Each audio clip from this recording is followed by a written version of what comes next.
Hello, everyone, and welcome to this video edition of the Yes Men. I am Lou DiPietro. To my left, as always, Doug Williams, my co-host, and we are live as live to tape gets, here at Barclays Center for Nets versus Heat. Lou's back, everybody. That's big. I am back. I was all alone for a podcast this week, which wasn't easy to talk. Yeah, you did very well. For a half hour. You did very well. You did very well. It made me feel proud that you've like a baby bird coming out from under my wing. But oh, wow. So you nurture me? But it also made me feel like a maybe I'm not father-son needed. thing. Yeah, I don't know. You're semi-useless. No big deal. Yeah, semi-useless. That's a better compliment than I usually get. Anyway, we're here at Barclays Center. We're having a little fun, but it's kind of a fun mood. We're here at Barclays, Nets versus Heat. Second time they've met here in Brooklyn this season. The first time, statement game for the Nets, even though it was game 2 on the schedule, and they won. Right. They took down the defending multiple-time NBA champions, the Eastern Conference powerhouse. Like I said, it was a statement game for them early in the season, and they got the job done. Things haven't been as rosy since. The Heat have risen to their normal place atop the East. The Nets have kind of floundered towards the bottom of the standings a little bit, but picked it up in 2014, undefeated so far this year, and now they come into what is, again, a statement game. Can they continue this role against the measuring stick? I don't know if the standings have changed, but as of yesterday, the Nets were the 8th seed in the Eastern Conference. Yeah. So this is, I think, a playoff team, as well as I think the Knicks are a playoff team eventually. There's just a lack of competition now. I don't know if the Nets or the Knicks have the power to be able to get into that 3-seed territory or compete at all with the Heat or the Pacers eventually. Right. But this is another important game for the Nets because they've been playing a lot better. Right. So, can they compete against the best that the East has to offer? That's the question. And the thing is, too, is now this time we talk about, injuries have been one of the Nets' key battling points, I guess. I mean, it's been a season where they haven't had their nominal starting lineup for very long, and they won't at all with Brook Lopez now out for the season. So that's going to be huge without Brook Lopez inside. Deron Williams will not play tonight as well, so you won't see the D-Will nickname jersey.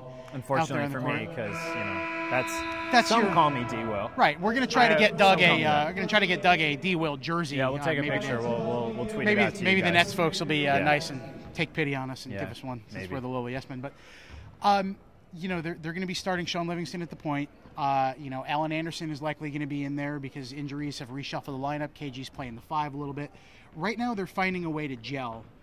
And now, like I said, this is the measuring stick. This is the Heat. Even when the Heat are bad, the Heat are really good. Right, and here's what I think the difference is between this Nets team versus earlier in the season. Granted, they're not on a 10-game winning streak, but they're playing a lot better.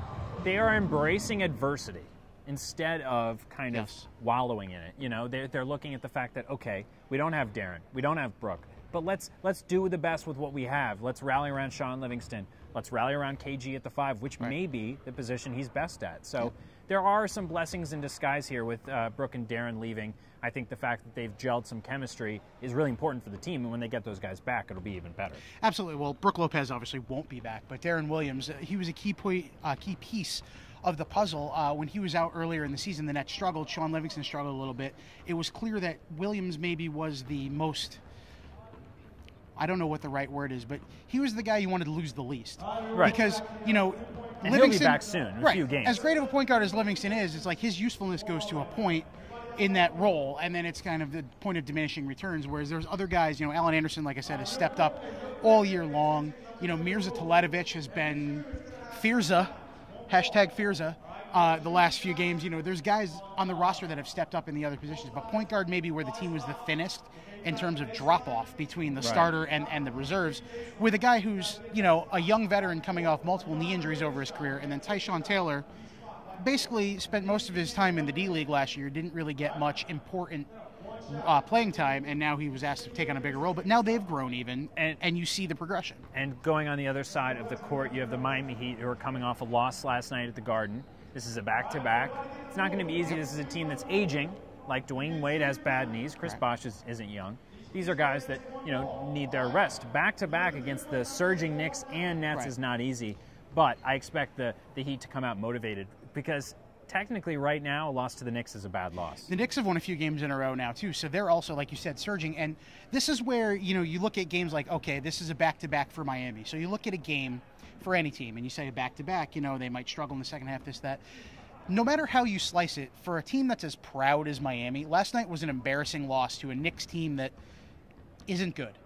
I mean, if you look on paper in the standings, they're not good record-wise.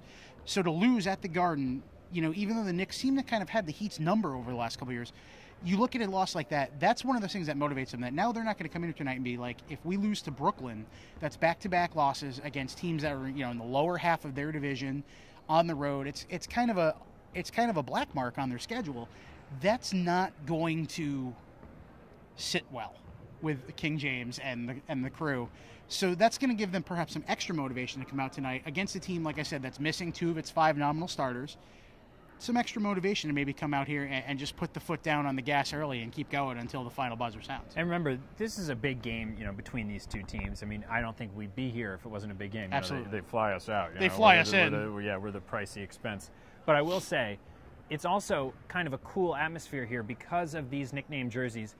We've talked a little bit about them in the last few days. They're going to be fun. I mean, it's exciting. Yeah. A lot of good nicknames between these two teams. There are a lot of Shuttlesworth. Yeah, that's the best one in my opinion. I'm sorry, I grew up in Connecticut. Well, I'm a Ray Allen guy. And also remember that the 2 stars coming over from the Celtics brought great nicknames in the Big Ticket and the Truth. Yeah. So, and Jet with Jason Terry. It seems like everybody's got a nickname. I didn't even realize this, but in the NBA, I think everybody. And I mean, Jet is Jason Terry's initials, which makes the comparison more apt, I guess. He's been a speedy player his whole career. He's the Jet. He's and he also jets after big threes. He does do that. That's his signature. That's there are legitimately like 3 things that make Jet the perfect nickname for him. That's right. And there's a couple that were unfortunately unable to be used from what I've been reading. Copyright issues have prevented Shane Battier from using the nickname he wanted to.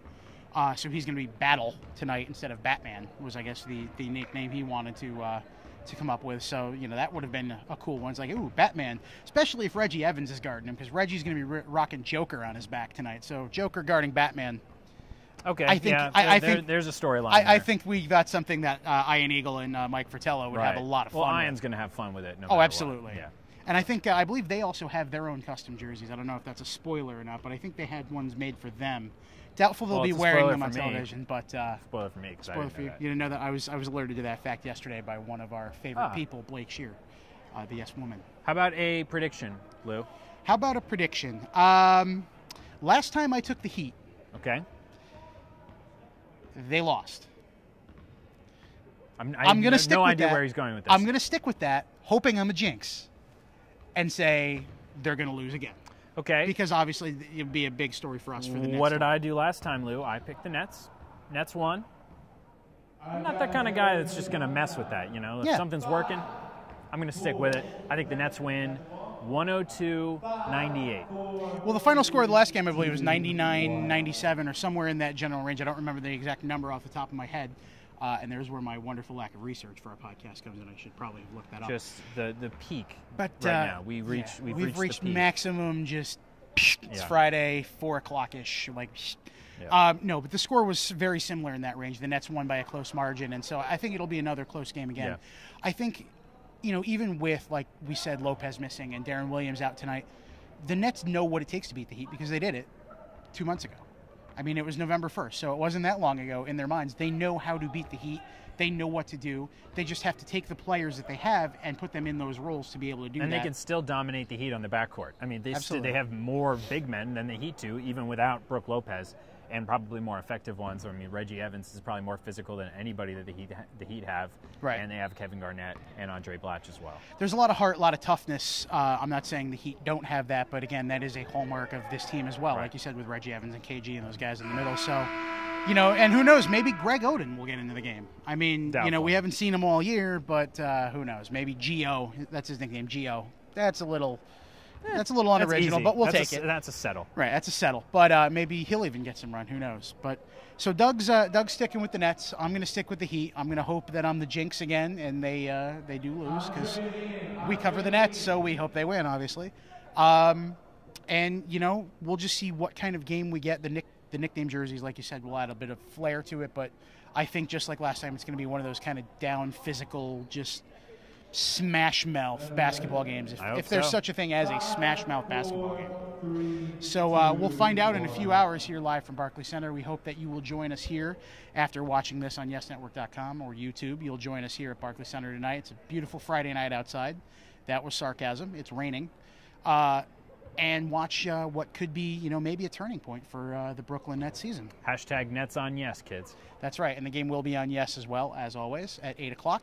So hopefully you'll join us here. If not, you'll join us on TV. And until the next time you join us, I'm still Lou, he's still Doug. We are the Yes Men, and we'll see you next time.